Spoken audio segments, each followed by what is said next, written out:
수 변호사님 어서 오세요. 네, 안녕하세요. 예, 오늘 다룰 사건 진짜 뜨거운 거 가져오셨네요. 네, 2019년 라임 사태 기억하시죠? 당연히 기억하죠. 저희 인터뷰 많이 했어요, 네. 그때. 네, 라임 자산운용이 여러 불법 거래를 한 의혹이 제기되면서 투자자들이 한꺼번에 돈을 빼려고 했습니다. 네. 그러다 1조 6천억 원이라는 거액의 환매 중단을 선언했고 결국 회복하지 못하고 올해 2월 파산했습니다. 진짜 손해 본 사람이 많았어요. 제주에도 많았는데요. 네.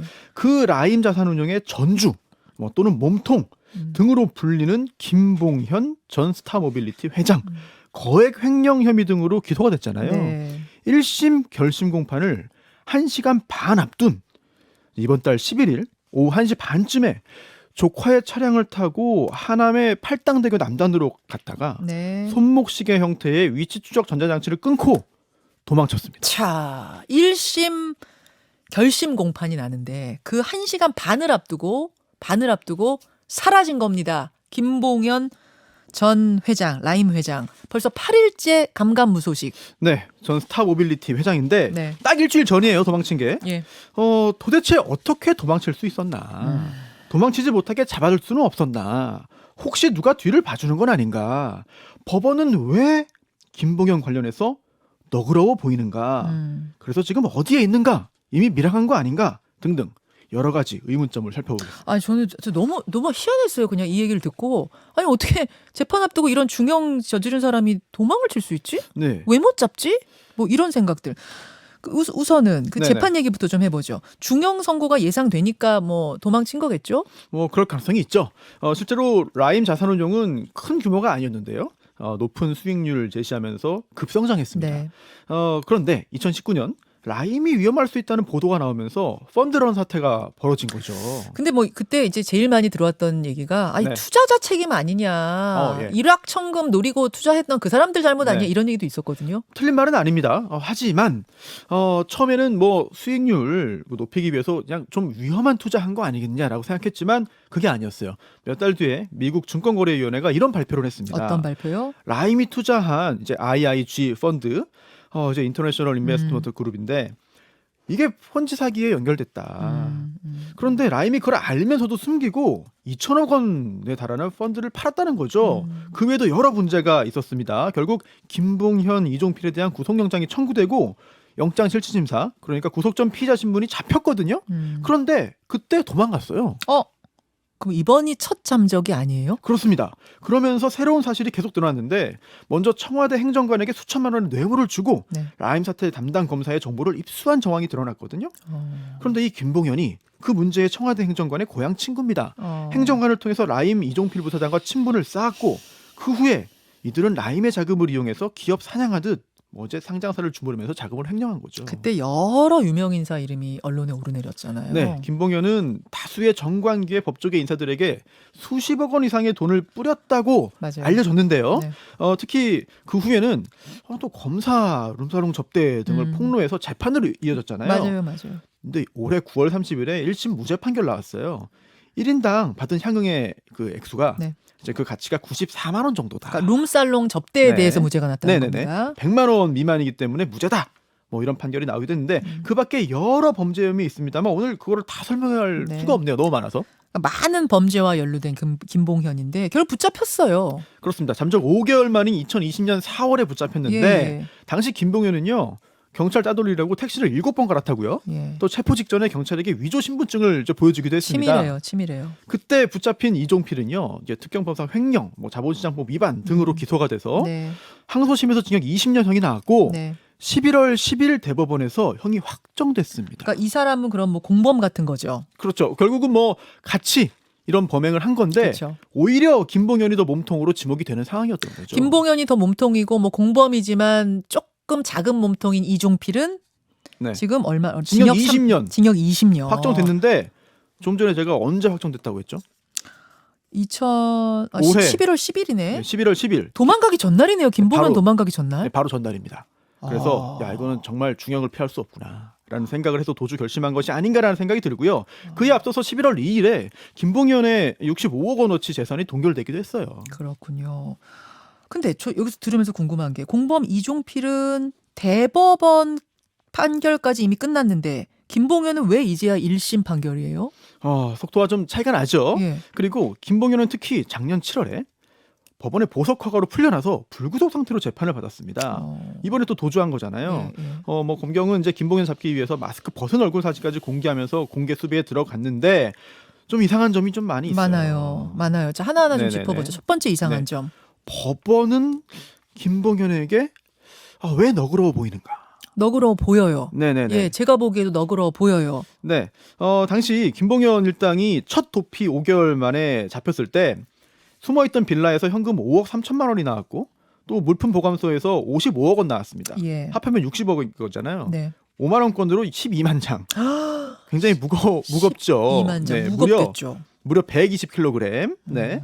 여행용 캐리어에 3개에 나눠 담아가지고 도피 생활 내내 갖고 다녔어요. 이거 김봉현이 이런 말도 했습니다.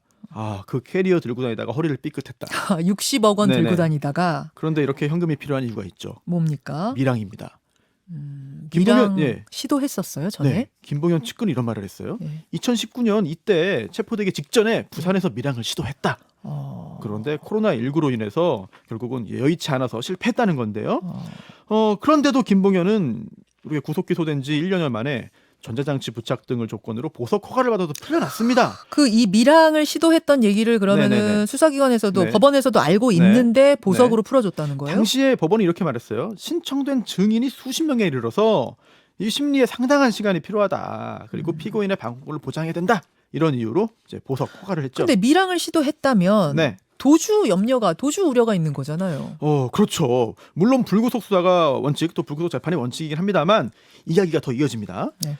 김봉현이 이렇게 풀려난 다음에 검찰이 또 다른 범죄 혐의를 포착합니다. 어떤 거요? 90억대 사기, 유사수신 혐의로 올해 9월에 구속영장을 다시 청구했는데요. 네. 법원에서 기각됐어요. 아, 법원이 그때 이렇게 말했습니다. 혐의 내용이 중하다. 예. 또 상당한 정도로 소명됐다. 예. 하지만 1년 넘도록 지금 보석 조건 위반하지 않고 재판 잘 나오고 있지 않냐. 구속 필요성이 없다. 이렇게 해서 기각했는데 근데 사실 이때 이 구속 전 피의자 신문이 한번 연기된 거였습니다. 왜요? 김봉현이 안 나왔어요. 그래서 이게 원래 9월 16일에 진행할 예정인데 안 나와서 20일로 나를 다시 잡고 이때는 구인영장 발부해서 집행했어요. 좀 붙잡아와서 재판한 겁니다. 그러면은 미랑 경력도 있고 또 심사하는 날 나오지도 네. 않았는데 구속영장이 기각됐다는 건 이건 봐줘도 좀 너무 봐준 느낌이 나는데요. 네, 봐줬다고 단정할 수는 없지만 뭔가 이상하긴 느낌이, 하죠. 느낌이. 네. 근데 이게 끝이 아니에요. 그 2주 후에 검찰이 또 청구했는데 또 기각됩니다. 심지어 이때는 첩보가 있었어요. 김봉현이 또다시 중국 민항을 준비한다. 이런 내부자의 어떤 진술까지 얻어서 제출했습니다만 네. 법원은 객관적인 자료가 부족해서 믿기 어렵다고 판단을 했습니다.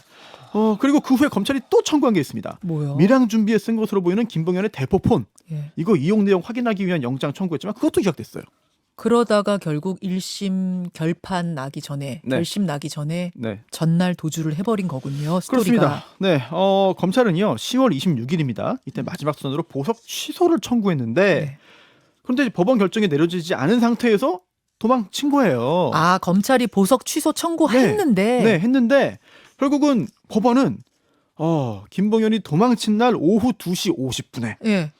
도망친 다음에 뒤늦게 보석 취소 청구를 받아들여줍니다. 이미 도망갔는데 네. 좀 들으면서 모르겠습니다. 그냥 일반인 눈으로 보기엔 좀 의아해요. 이 부분은 잘 나눠서 생각을 해봐야 돼요. 첫 예. 번째, 혹시라도 법원이나 또는 특정 법관이 일부러 봐준 거냐. 뭐 아직 구체적인 증거가 없잖아요. 없죠. 그런데 이제 세간에서는 영장을 기각한 판사가 또 뭐 고교 동문이고 또 같은 법원에서 근무했다. 이러면서 정관예우 의혹도 나오긴 하는데 김봉현 변호사랑. 네. 근데 뭐 해당 변호사는 고교 동문인 건 맞지만 잘 알지 못한다라고 해명을 했습니다. 예. 하지만 오죽하면 국민들이 이런 의문까지 제기하겠습니까? 그리고 뭐 그럴 일은 없길 바랍니다만 만약에 뭐 금전이든 유력자의 부탁이든 뭐 어떤 압력이든 아니면 인간관계든 혹시라도 조금이라도 일부러 그런 판단을 내렸다면 이건 국가 근간을 흔드는 일입니다. 그렇죠. 또 있습니까? 둘째는 일부러는 아니어도 결국은 오판을 했다는 지적을 피할 수 없어요. 그렇죠. 3억 원이라는 보석금 또 전자장치 이거면 도주를 막기 충분했다고 판단했겠지만 결과적으로는 틀린 겁니다. 틀린 거죠. 도망갔으니까. 김봉현은 또 도망갔어요. 예. 법원 스스로 사법 불신을 키우는 결과를 낳고 말았습니다. 그렇죠. 뭐 퍼포먼스 수준으로 보이지만 어떤 시민단체가 또 이 판사를 고발하기도 했어요. 자, 김봉현의 도주 그다음 미스터리 뭡니까? 네. 도주 3일 전 한꺼번에 사임한 김봉현의 변호인들. 김봉현 측 변호인들이 사임했어요? 예, 한꺼번에 사임했는데 왜요? 뭐 사임할 수는 있어요. 변호 방향에 대한 이견이 있거나 아니면 수임료가 제대로 지급되지 않거나 이런 경우에 사임할 수 있는데, 하지만 이 사건에서 이 변호사들은요, 영장 청구를 연이어 기각시켰습니다. 큰 성공을 거뒀어요. 아, 잘했던 네, 사람들은요. 성과를 낸 거잖아요. 성과는 의뢰인을 위해서. 그렇죠. 의뢰인 위해서. 네, 그리고 1심 재판 거의 다 끝날 무렵입니다. 어. 그런데 갑자기 다 일괄 사임했거든요. 그러니까 왜냐고요? 혹시라도 도피나 밀항 사실을 알고 있던 거 아니냐. 그래서 책임 피하려고 다 사임한 거 아니냐. 이런 의문이 제기되는데, 특히 이 라임 사태 피해자 측 변호사가 네. 굉장히 긴 글을 썼는데요. 네. 요약 인용하면 이렇습니다. 김봉현과 같은 금융사기범의 집사 역할을 하는 변호사는 변호인이라 할 수 없다.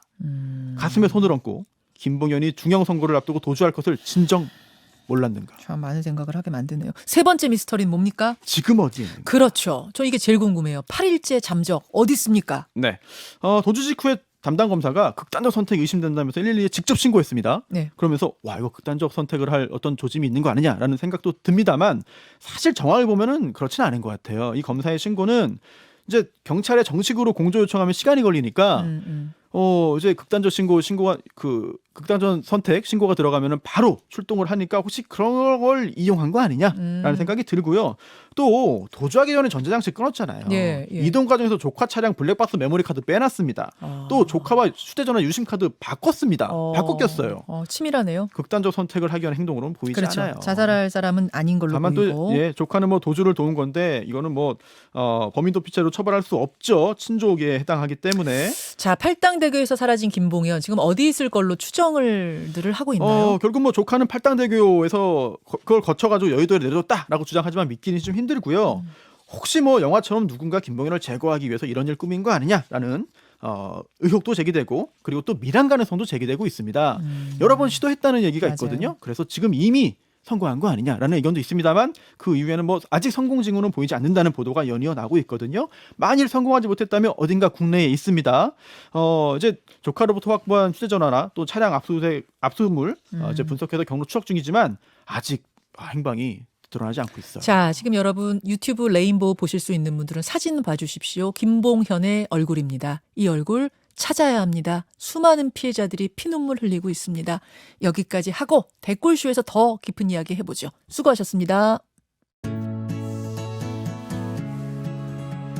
김현정의 뉴스쇼는 시청자 여러분의 참여를 기다립니다.